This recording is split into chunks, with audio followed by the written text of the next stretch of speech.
యాదవులు పనిచేస్తా ఉన్నారు. మళ్ళీ వాళ్ళకి ఏం మెసేజ్ ఇస్తుండో అని అడుగుతా ఉన్నా కిషన్ రెడ్డిని.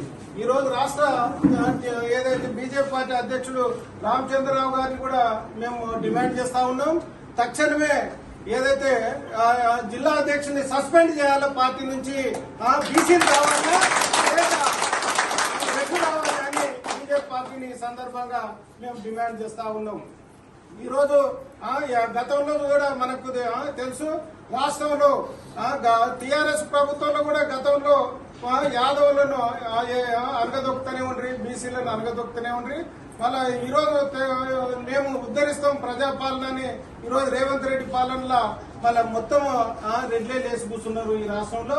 మళ్ళీ మొన్న మీకు తెలుసు, గతంలో కూడా సూర్యాపేటలో వచ్చే జానవి మీద ఏ విధంగా అక్కడ ఉన్నటువంటి మాజీ మంత్రి జగదీశ్వర్ రెడ్డి దౌర్జన్యంగా ఎన్ని కేసులు పెట్టిందో మనం మరొక ముందే మొన్న ఎల్లమ్మగూడెం గ్రామంలో కాదు ఒక బీసీ మహిళ, యాదవ్ మహిళ సర్పంచ్ గా పోటీ చేస్తే అక్కడ కూడా కిడ్నాప్ చేసి సందీప్ రెడ్డి అన్నటువంటి దుర్మార్గుడు కాంగ్రెస్ లో ఉండి ఈ ఏదైతే వెంకటరెడ్డి యొక్క శిష్యుడు ఆడ కిడ్నాప్ చేసి మూత్రం తాగించడం, నిజంగా మళ్ళీ ఇటువంటి దౌర్జన్యాలు నడుస్తూనే ఉన్నాయి. మళ్ళీ ఇప్పుడు బీజేపీ పార్టీలో గౌరవం లేకుండా మన పిల్లి రామరాజు యాదవ్ గారి మీద దాడి చేయడం మేము యాదవ్ జేఏసీ తరఫున రాష్ట్రంలో డిమాండ్ చేస్తున్నాం.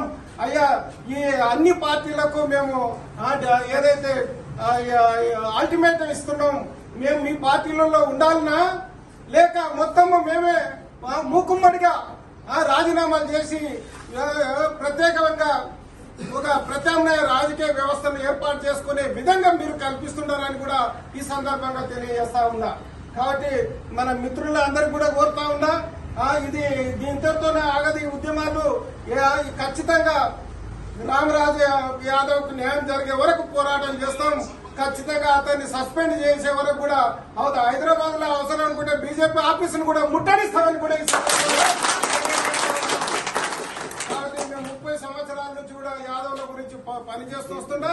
నేను ఇప్పుడు కూడా అట్లే ఉద్యమం చేసుకుంటూ ముందుకు పోతున్నాం. కాబట్టి ఖచ్చితంగా రామరాజు యాదవ్ కు న్యాయం జరగాలి. ఆల్టర్నేటివ్ లో ఈ జిల్లాలో ఒక ప్రత్యామ్నాయ నాయకునిగా ఎదుగుతున్నాడు బీజేపీలో. రేపు ఎమ్మెల్యే పోటీ చేస్తే ఈ వెంకటరెడ్డిని చిత్తుగా ఓడగొడతాడనేటువంటి భయం వాళ్ళ గుండాలు దాడులు చేయిస్తా ఉన్నారు. దాన్ని ఖచ్చితంగా మేము 30 సంవత్సరాల నుంచి మూవ్మెంట్ చేస్తున్నాం. ఎక్కడ యాదవుల మీద దాడులు జరిగినా కూడా సహించేది లేదు. అక్కడ ఏ పార్టీలను ఉండుకొని మన యాదవులు అందరినీ ఒక తాటి మీద తీసుకొచ్చే వరకు ఉద్యమం చేస్తామని కూడా ఈ సందర్భంగా తెలియజేస్తూ మేము రావడానికి